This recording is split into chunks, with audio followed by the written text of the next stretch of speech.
What's up, my wizards? It's Dev from Mtg. We like magic, you know by now. And today, it's the first deck tech of Core Set 2019 Standard. I had the Patreon people vote as usual, and I gave them 15 options to choose from. Pretty widespread, but the end result kind of surprised me. Apparently, most of them wanted to see Mill of all things. It was a close race. Zombies and angels were right there in the running. But apparently the Mill deck is what people are most excited about. And honestly, I don't blame him for being excited. You know, Core Set 2019 gave Mill just enough new pieces to again fool people into thinking it might be playable, at least for a month or so. You know, we got Psychic Corrosion, which is like a better Jace's Erasure or a worse Sphinx's Tutelage, depending on how you look at it. You know, plus, we got Patient Rebuilding, which actually looks pretty decent over a long game, and we got Millstone back.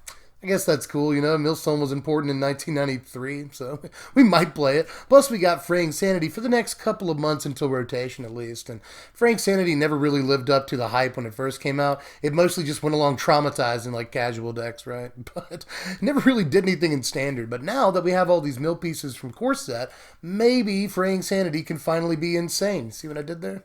But it all depends at the end of the day on how we build the deck. And this deck went through a lot of different iterations. I tried so much stuff to make the Mill deck a good deck that can actually win some games, you know. My first attempt was a mono blue deck that kind of focused on artifacts and mostly wanted to use Azor's Gateway along with Psychic Corrosion and pull from Tomorrow. The idea here is that Azor's Gateway will draw you cards, so even if it's not flipped, it's getting you extra triggers off of Corrosion. And then when you actually do flip it, you can cast a huge pull from Tomorrow and just win the game on the spot if you have a Corrosion in play by milling like 22 or 24 all at one time. Turns out though, cool idea, that deck was bad. That deck was very bad.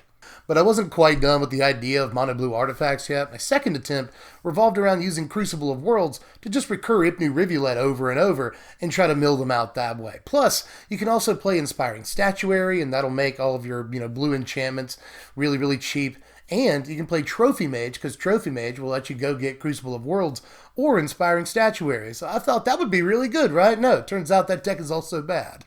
Now, my third attempt, I told you, I tried a lot of brews here, was basically, okay, let's drop the artifact theme, but I do like the idea of Crucible of Worlds recurring Ipnu Rivulet for the win. That just stuck with me, so I went with a blue-green build that used Wayward Swordtooth to play extra lands, multiple Ipnu Rivulets in one turn out of the graveyard, plus we get Ramonef Excavator as extra copies of Crucible of Worlds. We can play, like, Ramp and stuff, like Spring to Mind and Hour of Promise, that seems decent, and we might even get Froggy and play Tatsiova. That seems like a decent card in this deck. Yeah, all that seems so fun. The deck is awful. The deck was so bad.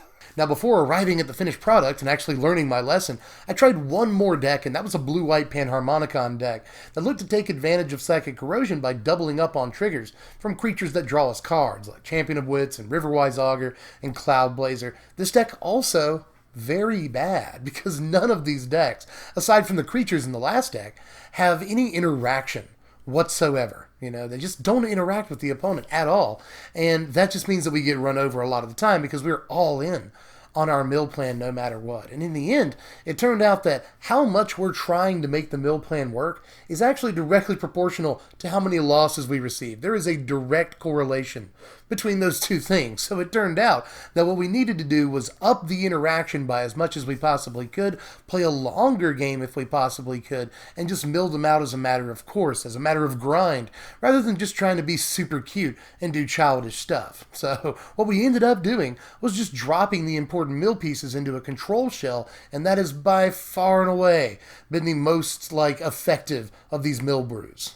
So after that super lengthy introduction, I finally bring you Blue Black Mill. And yeah, I felt like I had to jaw at you for 5 minutes at the beginning of this video, mostly so that you wouldn't make the same mistakes I made. I wanted you to know what decks totally failed for me, and then finally what deck actually worked and why. So with that in mind, let me go ahead and show you the mill pieces that we're actually playing in this control deck and how the numbers shook out.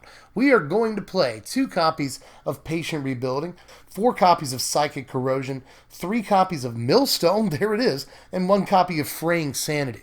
That's right, just the one copy of Fraying Sanity, because it turns out that with all these new pieces from Core Set, it ended up being the worst mill piece in Standard, but I'm still going to play it for the blowout potential. The card's a little bit win more, but it does speed up the clock a little bit, and that's always welcome in a mill deck. But it doesn't do anything on its own, like it needs another mill piece to actually be good at all, and for that reason, I'm just going to relegate it to one copy. We don't actually need Fraying Sanity to win a game, but it is nice to have it out, especially considering it combos well with both Corrosion and Patient Rebuilding, which are the real stars of this mill deck.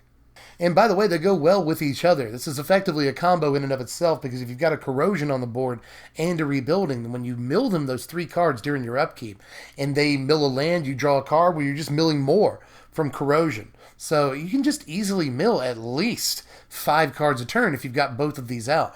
But if you get a land at all when you mill them with Rebuilding, then suddenly you're getting 7, 9, or even up to 11 cards milled all in one turn. So they're an awesome combo in and of themselves. And yeah, you see, I'm actually playing Millstone, and I'm not too ashamed of it. This is actually a decent way to do a couple of things. You know, it fills out our curve. It's an early game artifact. We just don't have all the 2-mana plays in the world, and I want to be able to do something in the early game other than play removal, especially when we come up against control decks, which is the other reason I'm playing Millstone, because it's actually relatively decent against control decks, especially when you can get it down early in the game up under other counter magic. Like when you're on the play, there's really not a whole lot of options they have for countering this or doing anything about it once it's out in game 1. So I actually kind of like Millstone in the, quote, mirror match against other control decks. You could do a lot worse. Millstone's not bad. It's been knocking fools out since 1993, and I know I made that sound like a joke earlier, but when you're setting up a long, grindy control game like we're doing anyway here, Millstone's actually not bad, you know? And multiple copies of Millstone is actually not bad either. So again, no shame in my game. I'm playing a few copies of Millstone. Now, that was only 10 slots for mill stuff, plus it new Rivulet, which actually does matter a lot, but that leaves 25 open slots for control-y stuff. So we're going to play a bunch of removal, a bunch of counter spells. So let's look at our removal suite real quick here, and it should be relatively obvious. We're going to play 4 copies of Fatal Push, 3 copies of Cast Down, 4 copies of Vraska's Contempt, and 3 copies of Yahenni's Expertise. Now, I especially like Expertise in this deck. This can blow apart a whole board of small red creatures on turn 4 and give us a free Corrosion or a Millstone or a Fraying Sanity. You know, anything but Patient Rebuilding. This can just put out for free, which is super important. You know, being able to wrath everything and get a free enchantment or a free Millstone is just one of the best plays this deck can make. So yeah, super sweet sweeper, and one of the main reasons to play black over white. The same is true of Cast Down. Cast Down is going to kill not only most of the early creatures in aggro, except for like Karizev, but it's going to kill, you know, Steel Leaf Champion. It's going to kill Glorybringer, you know, add instant speed before it can actually swing at you. There's just so many important things Cast Down does. Kills Goblin Chainwhirler for what it's worth, you know. We're not too worried about Chainwhirler in this deck, but it can. So Cast Down is really important right now. Even though there are some legends this doesn't hit, the vast majority of creatures in Standard, this deals with, you know, add instant speed for 2 mana. It's a must-play card, and I honestly think we're in the kind of meta we could push this to 4 copies, and it wouldn't be a big deal. But then you see the 4 copies of Vraska's Contempt. I'm sorry I had to do it to you. This is the most expensive card in the deck. It's still around $12 on TCG Play right now, but it's an absolute must-play. You know, against Hazarets and Rekindling Phoenixes and Scarab Gods, these are just, you know, Vraska's Contempt is the best option in the format. Not to mention things like Teferi and Karn and any other Planeswalkers that people are going to be playing, perhaps Tezzeret in this next Standard. You're going to really want those Vraska's Contempt. There's just not a whole lot of good replacements for them. And otherwise, you're just going to die to a Rekindling Phoenix. So you absolutely need these Contempts, and you want all 4. Now, the counter magic sort of writes itself, too. We've got 2 copies of Syncopate, 3 copies of Essence Scatter, and 4 copies of Disallow. You know, I'm sorry that Disallow's gotten up to $650. I don't know when that happened. It's ridiculous. But we've got to play all 4 copies of Disallow. Strongest counterspell in the format, and I want to be able to hard counter spells. Aside from that, Essence Scatter is also a pretty decent counterspell that just functions as proactive removal against nasty creatures. Again, It's a good way to deal with a Rekindling Phoenix or a Hazoret or a Glorybringer or a Scarab God, whatever, you know. Just don't let it hit the board in the first place. You won't have to worry about their recursion abilities. So, Essence Scatter also pretty good right now, especially on the play against aggro. Syncopate is the same way, though. You know, it's effectively other copies of Essence Scatter that can also hit cards like Heart of Kiran. And, you know, things like enchantment removal, like Cast Out, that they might want to, you know, bust up our enchantments with. It's important to be able to syncopate those two. So, syncopate scales well. It's actually good almost at any point in the game. But finally, last card in the main deck, I snuck in 2 copies of Pull from Tomorrow, a holdover from the other versions of the deck, but it's so good with Psychic Corrosion, especially in a control deck that's going to go long anyway. Plus, Pull from Tomorrow is kind of almost never bad in the late game anyway, when you need the refill regardless of whether or not you've got a Corrosion on the battlefield. You know, it can help you find the pieces you haven't found yet, or it can just really take advantage of actually having a Corrosion or 2 on the battlefield. Now, we're playing 25 lands in this deck, and there's some pretty important pieces in the mana base. I've already talked about Hypni Rivulet. This is one of the better reasons to play this deck before rotation hits. It's because Hypni Rivulet is just a free mill spell. Hypni Rivulet is a land. It doesn't actually cost us any deck building space. It's almost like we're not wasting a slot on a mill spell at all. That's unbelievable. But there's also Scavenger Grounds in there, and even though they're like $4.50 right now, I still think it's super important to play because obviously we are a mill deck, so we don't want to just be doing our opponent a favor if they're playing Godfrey's Gift or the Scarab God or any number of other graveyard-based decks in Standard right now. So I at least want the 1 copy of Scavenger Grounds in the main, in case we do come across these decks that will totally thank us for milling cards into their yard. Now here's the sideboard, and even though there were some complications, we'll say, in the development cycle of this deck, the sideboard turned out to be really simple. You know, Duress is in there against Control, as is Negate. These are no-brainers. We're going to be siding out some of our removal. Not all, but some of our removal. In the Control matchup, these cards will come in. Sentinel Totem, I think, is also important, but you could play Silent Gravestone here. Notable that Silent Gravestone can draw you a card when you have a Corrosion out. I like that, but I also like Sentinel Totem right now because I want to be able to wipe Godfarrow's Gift graveyard as quickly as possible. We can do that much faster with the Sentinel Totem out. But I'm also playing Doomfall in there. This is for a number of reasons. We can side this in against Control, and we can side this in against decks that are playing things like Rekindling Phoenix and Hazoret that we would have otherwise really hard times with. So I like that about Doomfall. It's an important card now, but also 1 more copy of Yahini's Expertise just to seal up that matchup against the mono red decks. It doesn't quite seal the matchup up, I shouldn't say that, but it's at least another important piece that helps us win those games.